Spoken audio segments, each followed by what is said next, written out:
Brahima Koulibaly, section syndicale INTM, unique INTM secrétaire général chemin de fer.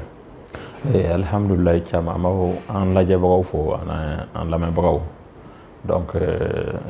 syndicat ɲɛ bɛ fɛn min na fɛn la réellement terrain ko a baara ma nɔgɔya sew kɛra sensibilisation kɛla mun de bɛ ka a fɛngɛ kɛ c'est à dire kibaruya min bɛ syndicat bolo bi an bɛ se k'a fɔ convention d'exploitation o signature de bɛ ka makɔnɔ pour que ka se ka terrain boli parce que i b'a dɔn yɛlɛma terrain ko baara jɔli ani yɛlɛma caman fana tun bɛ société kɔnɔ olu donna ɲɔgɔn na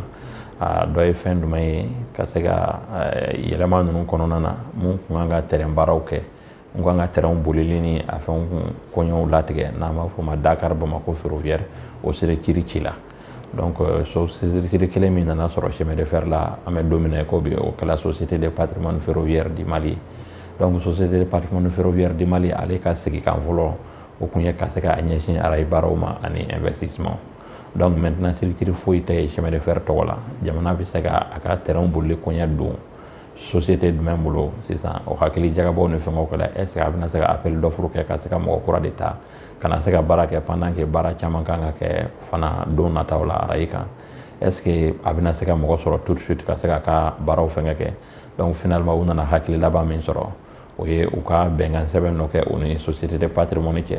ka se ka baara in tɛmɛ société de patrimoine kan parce que cheminots de kan ka a baara kɛ terrain boliw fɛngɛw pour que société de patrimoine ka se ka hakili to exploitation na sɔnni don nataw cɛ quoi donc o convention min n'o kan ka signer état ni société de patrimoine fɛ je pense o convention o bɛ o baara la ni o nana hakili la o baara yɛrɛ fana bɛ a kuncɛ yɔrɔ la kibaruya min b'an bolo ka ca ala fɛ don nataw n'o baara signé la an bɛ se ka an jigi da kan k'a fɔ terrain bɛ se ka bɔ ni siɲɛ quoi. Yalima an bɛ se k'a dɔn i yɛrɛ terrain baarakɛla ye i ye essai caman min i participera la terrain kunkolo a aramu terrain sira an bɛ se ka mun de faamuya a état la nin waati in na. Bon an bɛ alhamdulilayi terrain essai fɛn fɛn kɛla an participer la a bɛɛ la parce que i b'a dɔn ni hakili b'a la essai fɔlɔ an ye o kɛ test f'an ye min fɛn kɛ terrain blanc na an taara ni ma ɲinɛ e yɛrɛ tun bɛ a terrain blanc fɛngɛ la donc o terrain kun bɔra o wagati la pour que an ka taa lajɛ machine fila min n'an kun y'a dilan c'est à dire 2205 ani 2207 ani baara mun kɛla voiture la ani baara mun kɛlen don arail la parce que o y'a sɔrɔ pont misɛnnin ninnu caman baaraw kɛla ka ban ani pont kumabaw baaraw fɛngɛla ka ban mais circulation kuma yɛlɛ o kan à part an ka n yɛrɛ ka baara kɛ machine kun bɛ taakili min kɛ ka segin donc an ye terrain d'essai fɔlɔ kɛ o hokumu kɔnɔna na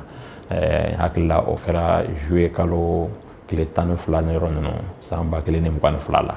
donc o taa ka segin kɔnɔna an ye fiɲɛ mun ye an nana an y'o fiɲɛ ninnu fana corriger baaraw nana to sen na fo ka na se essai laban min kɛra sisan o tɛ essai yɛrɛ o kun ye terrain de sensibilisation ye parce que an kɛlen kɔ o baara misɛnnin ninnu bɛɛ lajɛlen na an nana taa sensibilisation na gouvernement ka yamaruya kɔnɔna ni SOPAFER ka initiative la pour que ka taa kibaruya di kɛ k'a fɔ machine mun ni o fɛngɛlen don ala la o bɛ se ka baaraw kɛ sisan a bɛ se ka fɛngɛ kɛ parce que o sensibilisation in fana mun ye mɔgɔw bila ka o fɛngɛ kɛ parce que i b'a dɔn essai fɔlɔ kɛlen machine baara dɔw kun kɛl'u la mais pièces damadɔ kun bɛ yen pour que k'u jɛ pour que o ka se ka baara kɛ notamment pièces de rechange ba kun t'an bolo ani pièces noble dɔw kun bɛ olu fana kun tɛ yen donc ala nana kɛ janvier kalo kɔnɔna janvier kalo tile 25 fo ka se a tile 29 ma an ka ministre madame Danbele Madina Sisoko o ni SOPAFER directeur général Ibrahim Maïga ka fara mɔgɔ ingénieur mun bɛ ka terrain koɲɛ in baara kɛ a ka jalo olu farala ɲɔgɔn ka taama kɛ ka taa Dakar parce que san 2017 kɔnɔna na sanni dɔw kun kɛla chemin de fer fɛ donc o pièces kun bolo kelen bɛ Dakar olu ye taama kɛ ka se Dakar autorité ma ala y'a kɛ u sela ka o pièces sɔrɔ donc o pièces sɔrɔli de nana kɛ sababu ɲumanba ye an ma parce que pièces min n'a kun bɛ ka ɲini ka se ka gɛlɛya ninnu kɔnɔna na datuguliw kun bɛ un moment ani Mali ka situation nana don fɛngɛ la avec la situation au niveau la situation politique donc o nana kɛ gɛlɛya caman ye pour que ka se ka pièces sɔrɔ fan caman fɛ donc ala nana dɛmɛ an mago kun b'o pièces kolo gɛlɛn min na an sela ka olu bɛɛ sɔrɔ o taama in senfɛ janvier kalo tile 25 ka na se janvier kalo tile 29 ma donc o pièces ninnu bɛɛ monté la ka ban machine fila in na machine 2205 ani 2207 donc o baara ninnu bɛɛ lajɛlen kɛlen kɔfɛ baarakɛlaw yɛrɛ hakililatigɛ sɔrɔ k'a fɔ mansin min b'u bolo a bɛ se ka baara kɛ ka se fɛn ma i n'a fɔ wagati dɔ hali syndicat yɛrɛ kun y'o kuma fɔ c'est à dire i hakili b'a la an delila ka terrain dɔw bɔ wagati tɛmɛnenw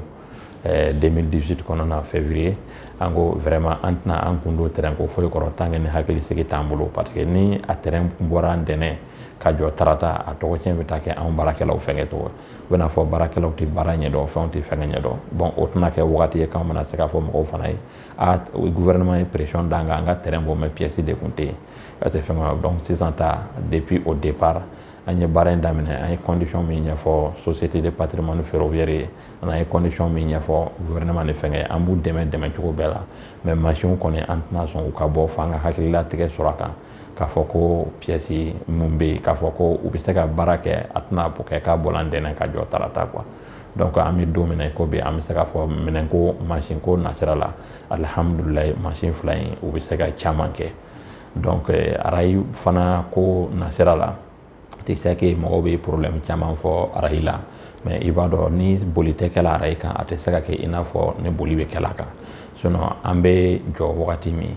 an b'a fɔ an ka arayi sɛgɛnnen don mais hali sisan arayi bɛ se ka dɔ kɛ quoi parce que ni y'an ka arayi travelage ninnu jateminɛ ani baara fɛngɛni mun kɛla la an t'a fɛ ka jamana ta ka fɛngɛ kɛ sinon an ka arayi boli bɛ ka kɛ chemin de fer dɔw kan bi an ka sous région kɔnɔna na i b'a sɔrɔ an ka arayi sira c'est riche en travelage ka tɛmɛ o arayi ninnu kan donc arayi bɛɛ dun dala wagati kelen quoi maintenant an jɔlen don diyagoya bɔgɔna kɛ arayi yɔrɔ dɔw kan tɛ se ka kɛ don o don n'an bɛ tɛmɛ donc n'an ye circulation daminɛ i b'a ye plus entretien courant bɛ kɛ correctement parce que n'an bɛ circulation na don o don i b'a sɔrɔ baara nin dɔw bɛ ka kɛ arayi bɛ se ka dɔ kɛ an sago la surtout jɔlen tan kɔnɔna na an y'a ye an ka pont belebele 3 min tun bɛ yen n'olu kun mɛnna n'u ma se ka fɛngɛ notamment Mayina pont Togoto pont ani Galogo pont an ye o baara ninnu bɛɛ ka entretien kɛla k'o reconforter donc pont misɛnnin ninnu caman fana bɛ yen o fana baara caman fana kɛla donc ça veut dire baara misɛnnin caman kɛla mais également n'an wulila baara misɛnnin tɔw bɛ kɛ a sen fɛ ka taga quoi. I ka kuma kuncɛ kuma bɛ se ka kɛ jumɛn ka se an filɛbagaw ma? Kuma kuncɛ kuma ka ɲɛsin an filɛbagaw ma an b'a ɲini bɛɛ fɛ u k'u cɛsiri chemin de fer ko la notamment kuma fɔlɔ an ka autorités c'est à dire nin kɔni lawulila ka se ka baara daminɛ ka se ka degun min bɛ kayikaw kan ani linka mɔgɔw ka se ka dɔ wuli ka bɔ u ka degun na mais u ka degun bɛ se ka laban cogo di fɔ a ka autorités ka u ɲɛsin chemin de fer ma chemin de fer mago bɛ musakaba min na k'o don chemin de fer la pour que u ka se ka u sagola sɔrɔ c'est que sira an b'a dɔn programme min nana c'est à dire an t'a fɔ a ka dɔgɔ sa mais vraiment ni dɔ sela ka fara kan o de bɛ se ka fɛngɛ kɛ sinon chemin de fer mago bɛ dɛmɛba de la pour que ka se ka fɛngɛ kɛ donc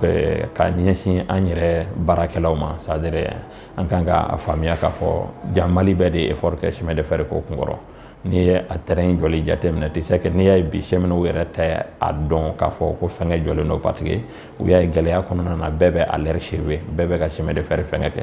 donc n'o baara kelen wulila c'est à dire cheminɛw kan ka baara kɛ de telle sorte que pour que ka se ka bɛɛ kunna wolo kana mɔgɔw bila o malo kɛnɛ kan donc o bɛ fɔlɔ fɛn jumɛn na o ye ka an yɛrɛ bakun jogo kɛlɛ fɛn o fɛn n'o bɛ se ka taa kɛ kɔlɔlɔ ye k'o ɲɛsin chemin de fer ma n'o bɛ se ka kɛ kɔlɔlɔ ye k'o kɛ maloya ka ɲɛsin an dɛmɛbagaw ma ka an yɛrɛ kun jogo kɛlɛ o la donc n ka kuma ka ɲɛsin population riveraine fana ma c'est que sur terrain bɛ boli cheminɛw ani population riveraine de ye population riveraine fana ni cheminɛw ka u bolo fara ɲɔgɔn kan fɛn fɛn ye yɛrɛkun jogo kɛlɛli ye pour que baarakɛminɛn ka se ka ɲɛ a ka se ka kɛ a sabatili a ka se ka an bɔla gɛlɛya min kɔnɔ an kana don o kɔnɔna na bɛɛ ka jɛ ka i yɛrɛkun jogo kɛlɛ an kana taa don jogo foyi la jogo min bɛ se ka kɛ sababu ye ka se ka taa kɛ fɛn jɛngɛnen ye k'o bɛ sɔrɔ dɔ kumaniya chemin de fer ma n'a tɛna se ka a ka minɛnw entretien ni fɛngɛ kɛ